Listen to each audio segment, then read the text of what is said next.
Hey folks, today I'm going to give you a quick little tip on how to make your own smear baits for pretty much anything. If you're trapping raccoons, canine, even if you're hunting bear, this will actually work. The base ingredient that I like to use is coconut oil. Why? Because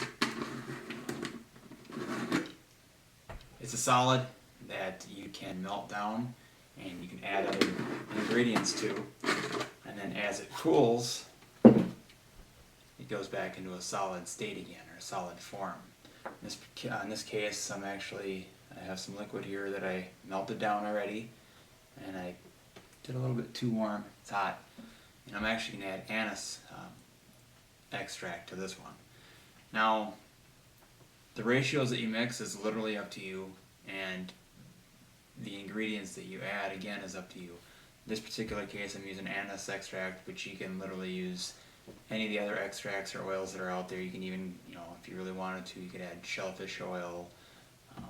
You could add different musks, different scents like that, skunk essence, if you want to get more into the skunkier side of things, or literally the sky's the limit. This is more or less just the gel base that the smear base, I guess, that I'm using. The benefit of it is it's also an oil, so it'll make it kind of water resistant to an extent. The ratios again are literally up to you. Use more obviously if you want it stronger, any of the extracts and stuff. But also keep in mind that the more additives that you add, the less thick your smear is going to be.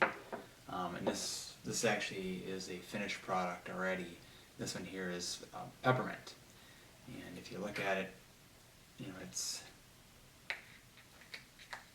pretty much right back to the same consistency of the coconut oil itself, maybe just a little bit thinner, not much, and still very, very strong scent. So what you can do is you can buy the little wide mouth jars, the little 1 ounce ones that you can get at F&T or any of the other trapping supply places, reasonably cheap, and you can make your own lures and stuff like that, pre-package them up for your trap line. You can also do this on a much larger scale, like for you bear hunters and stuff that are out there, because a lot of people know that bear love anise and they love the loganberries and all the other different stuff that's out there. You get the honey extracts and stuff, so you can actually melt this down on a bigger scale. I think the container, this is 54 ounces. I want to say it's right around $14-15. If you take it and you put it in a bigger pot, because obviously this is plastic, so it would melt. But if you put it in a bigger pot and melt it down, and then maybe dump 4 or 5 ounces maybe potentially of the anise to get that really strong scent. Let that harden, package it up. Once it's hard again, you can put it back in here again, and you can run it out on your bear baits and stuff and smear it on different logs and whatnot, and have a great long distance attractant. In this particular case, I'm just going to use, I'm going to go ahead and probably put in 3 teaspoons. I want this to be good and strong.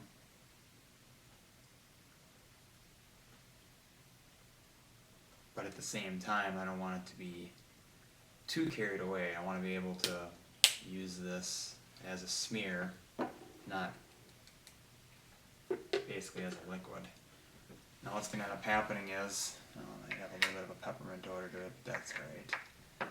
You'll end up wanting to stir it, just to kind of get it, mixed well. It's going to separate a little bit anyway, again, but then as it starts to harden, you can stir it some more, and then ultimately once it's finished hardening, you'll be able to stir it however you want. So again, just makes a nice little smear bait or smear lure, depending on the size and the quantities that you want to use.